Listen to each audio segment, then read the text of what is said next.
안녕하세요. 곽승영 비오신부입니다. 오늘은 부활 8일 축제 화요일입니다. 4월 14일입니다. 오늘 복음은 요한복음 20장 11절에서 18절입니다.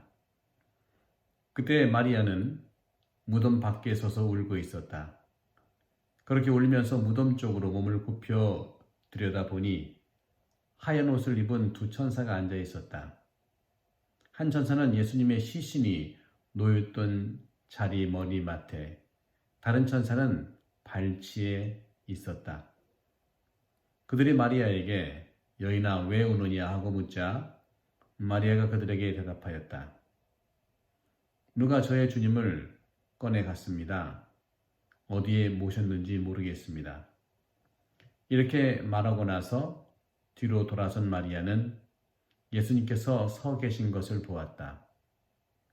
그러나 예수님이신 줄은 몰랐다. 예수님께서 마리아에게 여인아 왜 우느냐 누구를 찾느냐 하고 물으셨다. 마리아는 그분을 청원지기로 생각하고 선생님께서 그분을 옮겨 가셨으면 어디에 모셨는지 저에게 말씀해 주십시오. 제가 모셔가겠습니다 하고 말하였다. 예수님께서 마리아야 하고 부르셨다. 마리아는 돌아서서 히브리 말로 랍부니 하고 불렀다. 이는 스승님이라는 뜻이다. 예수님께서 바리사에게 말씀하셨다. 내가 아직 아버지께 올라가지 않았으니 나를 더 이상 붙들지 마라.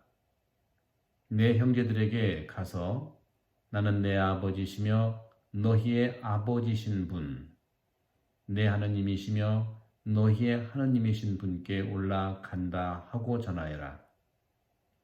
마리아 막달레나는 제자들에게 가서 제가 주님을 배웠습니다 하면서 예수님께서 자기에게 하신 이 말씀을 전하였다. 주님의 말씀입니다. 그리스도님 찬미합니다.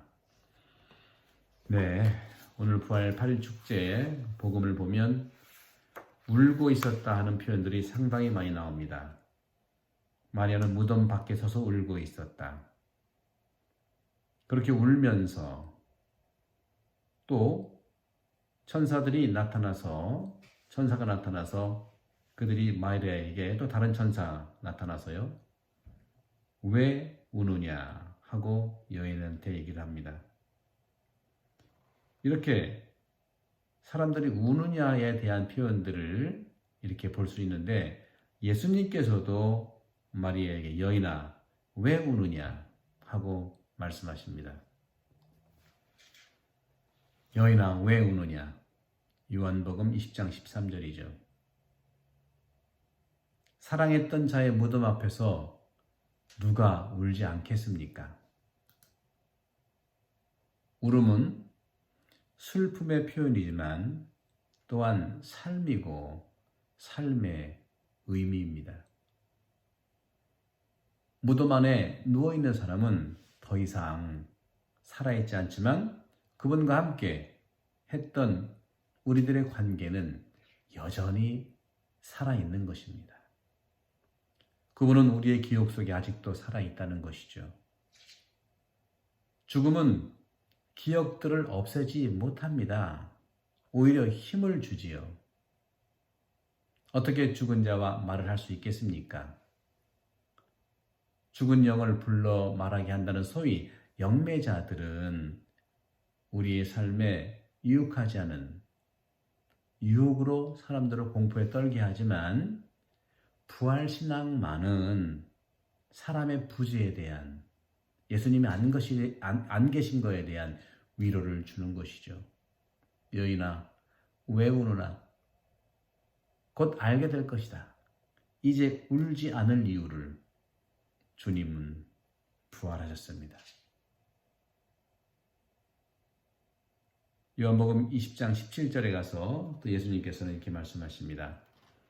내 형제들에게 가서 나는 내 아버지시며 너희의 아버지신 분, 내 하느님이시며 너희의 하느님이신 분께 올라간다고 전하여라.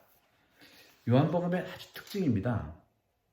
요한복음은요, 이렇게 내 아버지이지만 너희 아버지, 내 하느님이지만 너희 하느님, 내가 하느님 안에 있고 하느님이 내 안에 있고 서로 사랑하여라는 말도 같은 거고요. 이와 같이 바로 내 형제들에게 가서 하는 내 형제. 내 형제면 당연히 하느님의 형제도 아니겠습니까? 이런 것이 요한복음의 특징이에요. 상호애, 형제애. 늘 말씀드리지만 우리 신앙을 믿는 사람들은 형제애를 살아가는 것이죠. 물론 일을 하다 보면 일의 방식이 다르고 또 각자의 의견들이 다 다르지만 그 안에 형제애가 토대를 둘 때는 서로의 방법이 서로 소통할 수 있다는 것이죠. 어떤 일을 하든지 형제애를 토대로 하시고 형제애를 중심에 뒀을 때 불가능이 없다고 생각합니다. 이렇게 지상생활이 모든 이들, 곧 부모, 형제, 자녀, 친구 사이의 관계라면 영원한 생명, 이 영생은 하늘에 계신 아버지와 살아있는 접촉입니다. 죽음이란 무엇입니까? 죽음은 보이는 세상과의 접촉을 끊게 한다는 것이라면 부활은 보이지 않는 세상에 눈을 뜨게 하는 것입니다. 지상생활이 깨어있는 삶이고 죽음이 잠을 자는 것이라면 교회의 교부들은 역설적으로 다음과 같이 말합니다. 지상생활이 잠을 자는 것이고 죽음은 그 잠에서 다시 깨어남이라고. 다시 깨어난 다음 일어나는 것. 마지막 시기에 우리 모두 반드시 일어날 것이라는 믿음입니다. 주님께서 죽음을 이기시고 3일 만에 일어나셨듯이. 제가 지난주에 우리 요셉 할아버지가 계시죠. 고원천 할아버지신데 돌아가셨어요. 그래서 유가족과 함께해서 10분이서 로고두에 있는 우리 천주교 경당에서 장례 미사를 했습니다. 제가 우리 요셉 할아버지 얼굴로 뵀는데 평소에 제가 1년 넘게 봉송체했기 때문에 아는데 너무 애기 같은 얼굴이신 거예요. 그걸 보고 교부들은 그렇게 얘기하지 않겠는가. 다시 정말 하늘나라에서 깨어났다는 것이죠. 죽음은 그 잠에서 다시 깨어나서 어린이처럼 하늘나라에 입성하시고 살아간다는 것이죠. 요한복음 20장 17절에 나를 더 이상 붙들지 마라 하고 주님은 말씀하십니다. 이것은 마리아에게 하신 말씀이고요. 또 예수님께서는 이 마리아를 당신 제자처럼, 제자들은 다 당신을 떠났기 때문에 마리아, 떠나지 않은 제자의 이 마리아에게, 제자에게 알리라고 하는 그 말씀. 내가 아직 아버지께 올라가지 않았으니 나를 더 이상 붙들지 마라. 내 형제들에게 그렇게 전하라고 했죠. 막달라 여자 마리아는 제자들에게 가서 제가 주님을 배웠습니다. 예수님께서 자기에게 하신 말씀을 전했다는 것이죠. 제자들에게 전한 여인 마리아 막달라네죠. 나를 더 이상 붙들지 마라. 왜 막달라 여자 마리아는 예수님을 붙들었을까요? 혹시 마리아의 예수님에 대한 감정이 아직도 혼란스러워서 그럴까요? 아니면 부족한 신앙의 모습일까요?